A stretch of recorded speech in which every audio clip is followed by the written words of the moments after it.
అంటే బీఆర్ఎస్ ప్రభుత్వం వచ్చి 10 ఏళ్ళు ఉంది కాబట్టి వాళ్ళకి డెవలప్ చేయడానికి టైం దొరికింది. చాలా టైం ఉందన్నమాట. వీళ్ళకి 2 ఇయర్స్ అవుతుందన్నమాట. అంటే టైం లేదు కదా. 2 సంవత్సరాలు అయింది కరెక్టే. నీవు 2 సంవత్సరాలు కనీసము 20 నెలల్లో ఏం చేసి చూపించినావు? ఏమైనా చేసినావు? మనిషికి ఆడపిల్లలను కొట్టుకోవడానికి తప్ప ఆడ కరెంటు 200 యూనిట్లు ఫ్రీ అని చెప్పినావు. నీకు నువ్వు అప్పు అని చెప్పుకుంటున్నావు. అప్పు చేసిపోయిండు, నాకు అప్పు అవుతుంది, నాకు కేసీఆర్ ప్రభుత్వం ఉన్నప్పుడు అప్పైందని చెప్తున్నాడు కదా. ఏం లేదు. కేసీఆర్ గవర్నమెంట్ ఉన్నప్పుడు అప్పు అయితే ఏమి లేదు.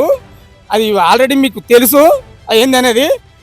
అత్తలోని మీద ఏదైనా ఖచ్చితంగా మాట్లాడడం. ప్రభుత్వాలు అప్పు లేనప్పుడు సడన్ గా ఈ ప్రభుత్వం వచ్చినప్పుడు అప్పు ఎందుకు కనిపించింది? మరి నీ కేసీఆర్ గవర్నమెంట్ ఇప్పుడు ఉమ్మడి ఆంధ్రప్రదేశ్ ఉన్నప్పుడు అప్పుడు నీకు చెప్పిండా ఏమన్నా? ఎప్పుడన్నా చెప్పిండా? నాకు ఇంత అప్పు చేసిపోయిండు, నాకు మిల్లు బడ్జెట్ పెట్టిపోయిందని చెప్పని కేసీఆర్ ఎప్పుడన్నా చెప్పిండా? మరి నీవేమి చెప్తున్నావు? నీకు పాలన చేతనాకనే కదా చెప్పడము. నీకు పాలించడం చేతగాకనే, రాష్ట్రాన్ని ఏలడం చేతగాకనే కదా నీ చెప్పడము.